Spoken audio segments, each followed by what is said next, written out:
আচলতে ই এক অভাৱনীয় ক্ষতি।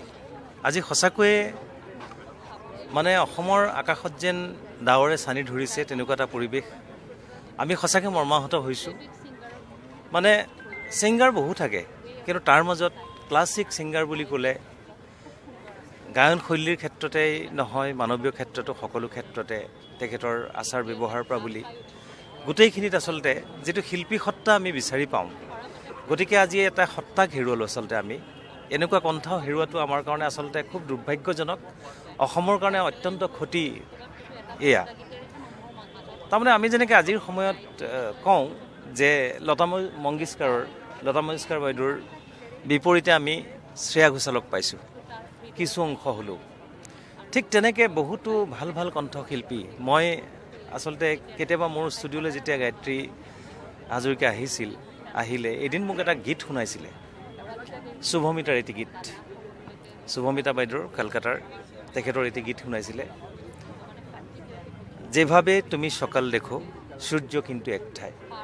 গতিকে সেই গীতটি মোৰ সেইটো মুহূৰ্তত আচলতে এনেকুৱা লাগিছিল যে এইটো শুভমিতা বাইদেৱে গাই আছে নে গায়ত্ৰী হাজৰিকাই গাই আছে।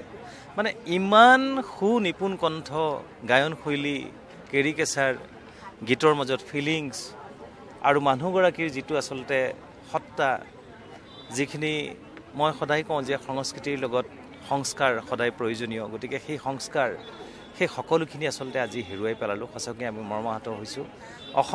অসমৰ সাংগীতিক ক্ষেত্ৰখনে এটা অভাৱনীয় ক্ষতি।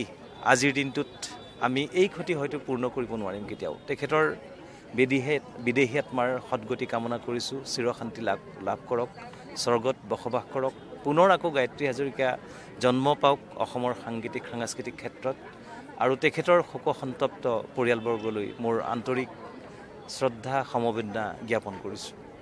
আচলতে ই এক অভাৱনীয় ক্ষতি। আজি সঁচাকৈয়ে অসমৰ আকাশত যেন ডাৱৰে ছানি ধৰিছে তেনেকুৱা এটা পৰিৱেশ। আমি সঁচাকৈ মৰ্মাহত হৈছোঁ। ছিংগাৰ বহু থাকে, কিন্তু তাৰ মাজত ক্লাছিক ছিংগাৰ বুলি ক'লে গায়ন শৈলীৰ ক্ষেত্ৰতেই নহয়, মানৱীয় ক্ষেত্ৰতো সকলো ক্ষেত্ৰতে তেখেতৰ আচাৰ ব্যৱহাৰৰ পৰা বুলি গোটেইখিনিত আচলতে যিটো শিল্পী সত্তা আমি বিচাৰি পাওঁ। গতিকে আজি এটা সত্তাক হেৰুৱালোঁ। আচলতে আমি এনেকুৱা কণ্ঠাও হেৰুৱাটো আমাৰ কাৰণে আচলতে খুব দুৰ্ভাগ্যজনক, অসমৰ কাৰণে অত্যন্ত ক্ষতি। এয়া তাৰমানে আমি যেনেকৈ আজিৰ সময়ত কওঁ যে লতা মংগেশকাৰ বাইদেউৰ বিপৰীতে আমি শ্ৰেয়া ঘোষালক পাইছোঁ কিছু অংশ হ'লেও। ঠিক তেনেকৈ বহুতো ভাল ভাল কণ্ঠশিল্পী মই আচলতে কেতিয়াবা মোৰ ষ্টুডিঅ'লৈ যেতিয়া গায়ত্ৰী হাজৰিকা আহিলে এদিন মোক এটা গীত শুনাইছিলে, শুভমিতাৰ এটি গীত, শুভমিতা বাইদেউৰ কলকাতাৰ তেখেতৰ এটি গীত শুনাইছিলে, যেভাবে তুমি সকাল দেখো সূৰ্য কিন্তু এক ঠাই। গতিকে সেই গীতটি মোৰ সেইটো মুহূৰ্তত আচলতে এনেকুৱা লাগিছিল যে এইটো শুভমিতা বাইদেৱে গাই আছে নে গায়ত্ৰী হাজৰিকাই গাই আছে।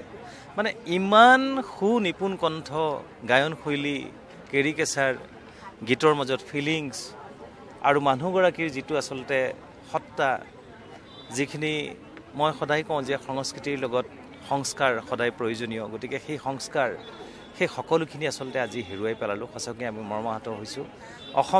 অসমৰ সাংগীতিক ক্ষেত্ৰখনে এটা অভাৱনীয় ক্ষতি। আজিৰ দিনটোত আমি এই ক্ষতি হয়তো পূৰ্ণ কৰিব নোৱাৰিম কেতিয়াও। তেখেতৰ বিদেহী আত্মাৰ সদগতি কামনা কৰিছোঁ। চিৰশান্তি লাভ কৰক, স্বৰ্গত বসবাস কৰক। পুনৰ আকৌ গায়ত্ৰী হাজৰিকা জন্ম পাওক অসমৰ সাংস্কৃতিক ক্ষেত্ৰত, আৰু তেখেতৰ শোকসন্তপ্ত পৰিয়ালবৰ্গলৈ মোৰ আন্তৰিক শ্ৰদ্ধা সমবেদনা জ্ঞাপন কৰিছোঁ।